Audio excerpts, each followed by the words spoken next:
La nation Panga, tome 1. Première partie. La connaissance des ancêtres. Épisode 2. Le cosmique. Mon enseignement se poursuit par la compréhension du cosmique. Les Amaxox sont nos instructrices. Elles nous enseignent que la connaissance du cosmique, et donc du divin, n'augmente pas au cours des temps de façon linéaire, mais diminue de façon exponentielle en s'éloignant de la source primaire. Donc, malheureusement, de cette connaissance du cosmique, il ne restera dans les mémoires naissantes des futures générations que des brides, des fichiers cachés se révélant à l'état modifié de conscience uniquement à ceux ayant la capacité innée ou la volonté. Pour les générations futures, il s'avérera difficile d'entendre que notre corps n'est qu'un corps machine. Selon les Amaxox, une Inu, une Akili ou une Ofa est avant tout un Imi. Et ce souffle ou cette onde anime, donne vie à un Mwili. Le corps n'est donc qu'un simple réceptacle recevant un influx cosmique. Notre enveloppe charnelle se veut donc l'antenne relais entre l'invisible du grand cosmique et le visible des Dunyas.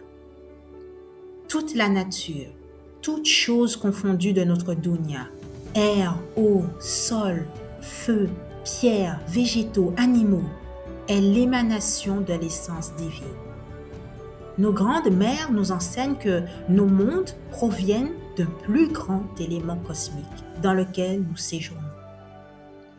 L'essence divine est un corps éclaté et éclatant de diversité.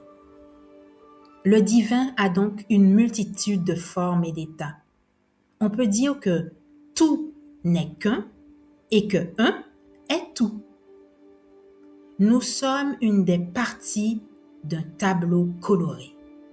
Nous nous croyons si grands et essentiels alors que chaque partie n'existe que de par l'existence de l'autre et que toutes les parties réunies ne forment qu'une seule et unique toile d'une divine perfection.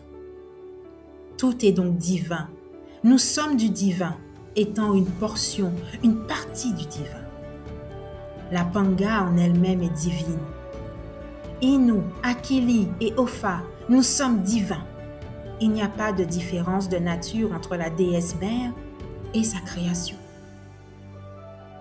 C'est pour cela que nos grandes Amas ne nous enseignent pas de lever la tête vers le ciel pour trouver une connexion divine avant de nous avoir fait considérer et rechercher les ondes positives divines en nous. On doit d'abord être consciente de notre côté divin, de la puissance de l'énergie sommeillant en nous.